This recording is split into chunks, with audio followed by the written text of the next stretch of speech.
Untuk kalian semua, selamat datang di channel Mod Kali ini, Mimin akan melanjutkan cerita dari part sebelumnya. Tak usah berlama-lama, ayo kita langsung masuk ke ceritanya.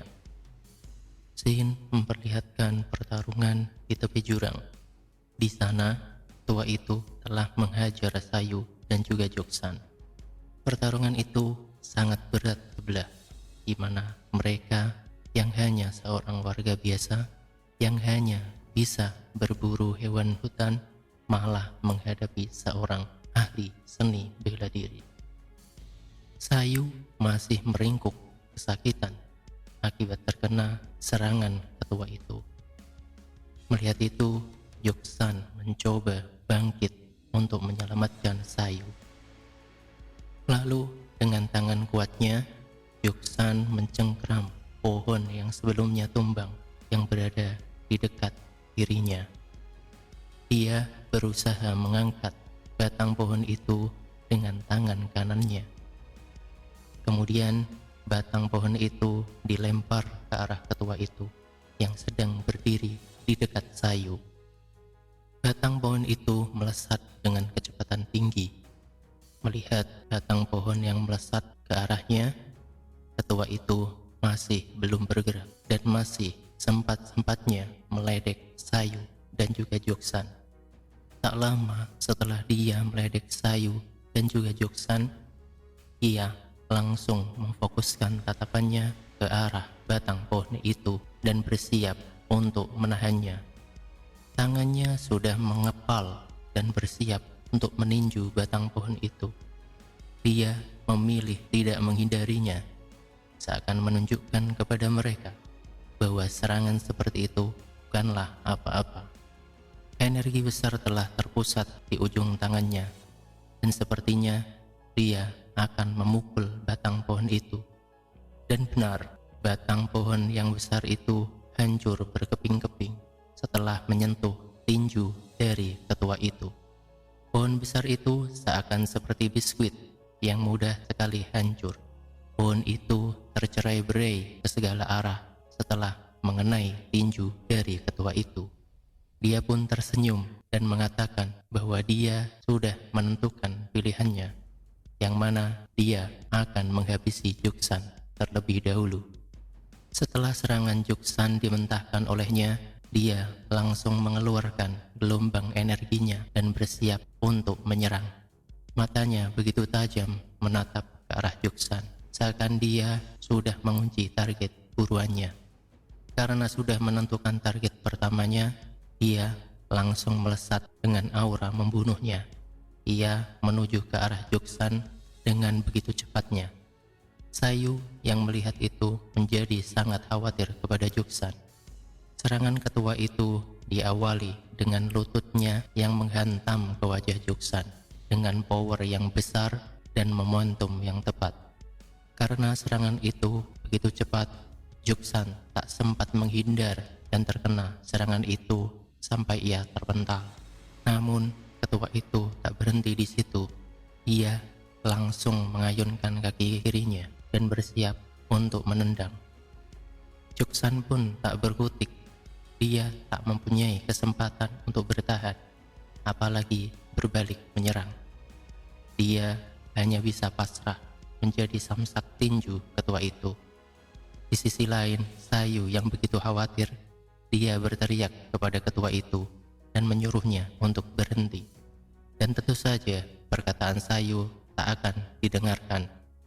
Dia pun berlari ke arah ketua itu yang sedang menendang-nendang Joksan yang sudah terkapar.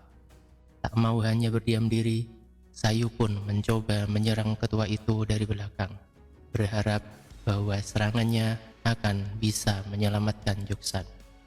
Akan tetapi, ketua itu yang menyadari pergerakannya, dia mengatakan dengan tegas bahwa dia akan membunuh Joksan terlebih dahulu, dan nanti ketika tiba giliran Sayu, dia akan membunuhnya dengan cara yang lebih spesial.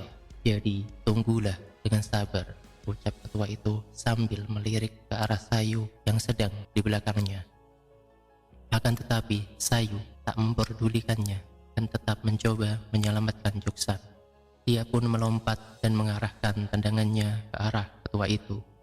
Namun, seperti biasa, serangan Sayu begitu mudahnya dihindari oleh seorang seniman bela diri seperti ketua itu. Lalu, ketua itu tak membiarkan begitu saja seenaknya menyerang. Dia mengepalkan tangannya dan siap mengarahkan bogem mentah ke arahnya. Benar, lagi-lagi pukulan itu mengenai wajah Sayu yang sudah babak belur dan berlumuran cairan merah. Ia terhempas kembali akibat serangan balik ketua itu. Sayu terjatuh begitu keras. Entah sudah berapa banyak tulangnya yang patah akibat serangan-serangan dahsyat yang diterima oleh tubuhnya. Di sisi lain, Nonamu yang menyaksikan kejadian memilukan itu tak bisa melakukan apa-apa. Ia masih berada dalam penjagaan kedua prajurit itu. Sin kembali memperlihatkan keduanya sudah tersungkur tak berdaya. Ketua itu pun mengungkapkan bahwa dia sebenarnya tertarik kepada mereka. Semangat pantang menyerah yang mereka tunjukkan adalah benar-benar pantas disebut seorang pria, ungkap ketua itu. Setelah itu, dia pun melanjutkan perkataannya. Akan tetapi, sebelum dia menyelesaikan perkataannya, ada sebuah tangan yang meraih kakinya.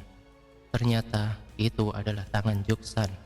Dia berusaha menggerakkan tangannya untuk meraih kaki ketua itu, supaya dia tidak kembali menyakiti Sayu lagi. Dengan tatapan yang tak kenal rasa takut, Juksan menekankan kepada ketua itu untuk tidak menyentuh Sayu. Karena tak terima kakinya disentuh oleh Juksan, ketua itu langsung memukul wajahnya. Sepertinya pukulan itu sama kuatnya dengan pukulan sebelumnya. Juksan sudah pasti tak bisa menghindarinya.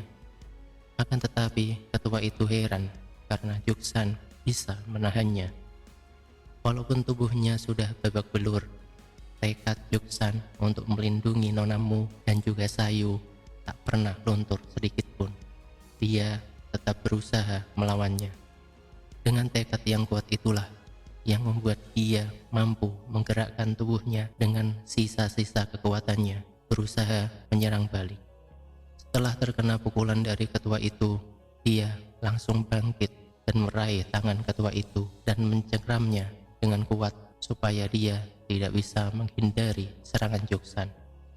Tangan kanan Juksan sudah bersiap untuk meninjunya. Otot-otot Juksan menegang seakan menjelaskan bahwa dia menggunakan serangan penuh untuk serangan penghabisan. Tinjunya pun diarahkan langsung kepada ketua itu.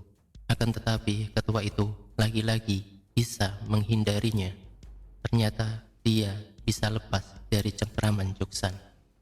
Setelah terlepas dan terhindar dari serangan, dia langsung mempersiapkan serangan balik. Dia membalikkan badannya dan langsung mencengkeram tulang belakang Juksan yang masih ada di belakangnya. Gerakan itu sangatlah cepat sampai-sampai membuat Juksan tak sempat berbalik. Setelah serangan itu, Juksan tak dapat berbuat apa-apa. Dia yang tenaganya sudah terkuras hanya bisa berteriak kesakitan. Tubuhnya diangkat oleh ketua itu dengan tangan yang masih mencengkram tulang belakang Juksan. Karena cengkraman itu begitu kuat, Juksan pun berteriak kesakitan.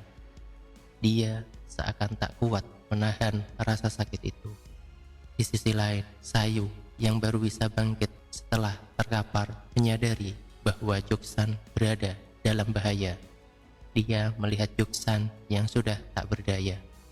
Setelah itu, ketua itu melangkah ke tepi jurang. Dia berkata bahwa dia menyukai orang seperti Juksan yang mempunyai semangat yang tak gentar. Tapi yang lebih dia sukai adalah menghancurkan orang seperti Juksan sepenuhnya, termasuk jiwanya dan juga tubuhnya, ucap ketua itu dengan tatapan yang bengis dan kejam.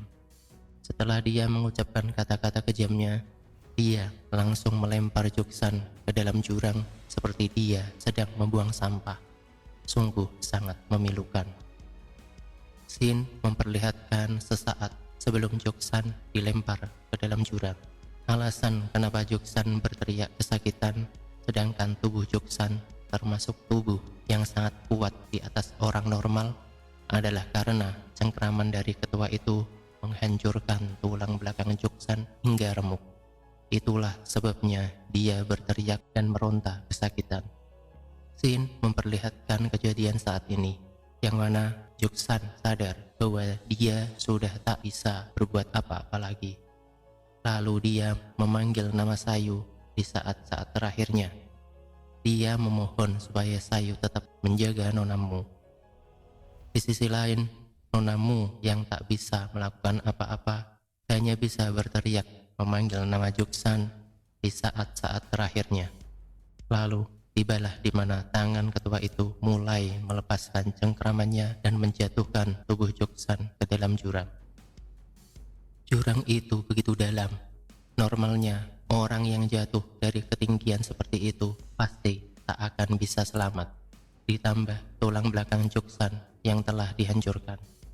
Di saat yang sama, Sayu berlari ke tepi jurang itu sembari berteriak, "Tidak! Berhenti!" Akan tetapi, dia tak sempat melakukan apa-apa. Dia hanya bisa meratap dan memanggil nama Joksan. Lalu, dari belakang Sayu, ketua itu berkata bahwa Sayu tidak usah bersedih karena sebentar lagi dia akan segera menyusulnya. Namun, Sayu yang masih meratapi nasib Joksan, dia tak menanggapinya. Dia masih tidak percaya bahwa Joksan telah meninggalkannya terlebih dahulu. Mentalnya pun mulai terguncang hebat. Dia mulai kehilangan kendali tubuhnya. Dia pun langsung berbalik dan menyerang ketua itu dengan membabi buta. Dia menyerang dengan menggunakan kepalanya. Dia menghantamkan kepalanya dengan kepala ketua itu dengan sangat kuat. Ketua itu pun terpental ke belakang. Akan tetapi, Sayu masih melanjutkan serangannya. Dia langsung memutar kakinya saat masih berada di udara dan mengayunkan kakinya, lalu menghantamkannya ke leher ketua itu dengan sangat keras. Ketua itu terhempas ke tanah. Akan tetapi, pertarungan itu sedikit aneh, sebab ketua itu belum merespon sama sekali.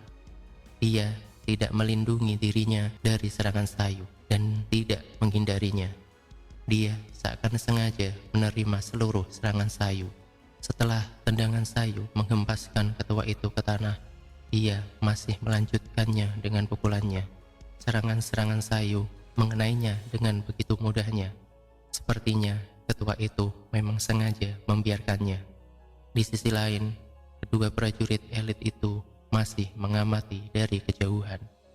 Sayu masih menyerang ketua itu dengan membabi buta. Pukulan demi pukulan mengenai tubuh ketua itu. Dia pun masih belum merespon, seakan sedang menerima pukulan dari anak kecil. Dia pun membiarkannya. Akan tetapi, tak lama setelah itu, ketua itu mulai bergerak. Dia langsung mencengkram tangan Sayu dengan sangat kuat. Sayu terkejut karena serangannya terhenti, dan di saat yang bersamaan, amarahnya mulai terkendali. Di saat itu pula, ketua itu mengungkapkan kenapa dia menerima serangan Sayu yang membabi buta itu. Ternyata benar, dia sengaja menerima serangan itu supaya Sayu bisa meluapkan emosi dan amarahnya karena dia baru saja kehilangan temannya yang sangat berharga. Supaya nanti jika Sayu mati, dia akan mati tanpa penyesalan. Setelah itu, ketua itu mulai mengeluarkan kekuatannya. Matanya seakan mengeluarkan aura membunuh. Dia memancarkan energi yang begitu kuat, dan dia masih mencengkram tangan Sayu. Sayu pun terdiam, dan boom, energi itu meledak dan menghempaskan Sayu ke udara. Akan tetapi, ketua itu masih tidak melepaskan cengkramannya, seakan dia masih mempunyai serangan berikutnya. Dan benar saja, ketua itu langsung melompat ke udara, memutar badannya, lalu membuat momentum pada kakinya yang mengayun ke arah Sayu. Dan boom, tendangan keras itu mengenai Sayu yang tak bisa menghindar. Sayu langsung terlempar jauh dan jatuh tersungkur. Di sisi lain, Nonamu yang tak bisa melakukan apapun hanya bisa berteriak memanggil nama Sayu dari kejauhan. Ketua itu terdiam memperhatikan Sayu yang masih tak bisa bergerak. Tubuh Sayu bergetar, dia menggeram kesakitan. Akan tetapi, tatapan Sayu masih memancarkan tekad yang kuat. Di lain sisi, ketua itu mengakui, walaupun Sayu tidak menguasai seni bela diri, tapi pukulan Sayu sangatlah menyakitkan, ucap ketua itu sambil menyeka cairan merah yang keluar dari mulutnya. Lalu senyuman psikopat menyeringai di wajahnya. Ia mengungkapkan bahwa Sayu bisa menghiburnya. Suara gemerincing besi mulai terdengar. Ternyata suara itu keluar dari senjatanya ketua. Senjatanya itu berbentuk sabit yang ujung gagangnya terhubung dengan rantai. Ternyata rantai itu begitu panjang dan ujung rantai itu juga terhubung dengan sabit yang satunya. Dia mengungkapkan bahwa dia akan menghadapi Sayu dengan sepenuh hati. Setelah itu, waktu pun berlalu. Shin menunjukkan rembulan malam sudah menampakkan keindahannya. Dia muncul begitu sempurna, menerangi kegelapan malam di berbagai sisi dari sudut kehidupan. Ia pun tak pilih-pilih untuk menyinari sisi gelap malam hari, termasuk sisi gelap kehidupan yang terjadi di malam itu. Kengerian perilaku manusia yang ditampakkan begitu jelas disorot oleh cahaya rembulan yang sempurna. Shin menunjukkan tangan Sayu yang terikat oleh rantai sabit senjata dari ketua itu. Di keadaan seperti itu, dalam benaknya dia mempertanyakan kenapa ini terjadi kepada dirinya dan teman-temannya. Yuksan yang dihajar sampai tubuhnya hancur dan dilempar ke dalam jurang yang sangat dalam.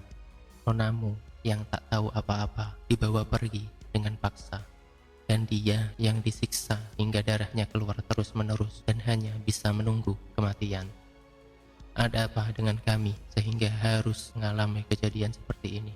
Gumam Sayu dalam lubuk hatinya yang paling dalam. Sekujur tubuh Sayu dipenuhi dengan cairan merah yang menetes dari kepala hingga ujung kaki. Tatapannya kosong, dia tenggelam dalam lamunannya. Mengapa orang-orang seperti mereka jauh-jauh datang ke desa terpencil hanya untuk memaksa Nonamu menjadi seorang putri?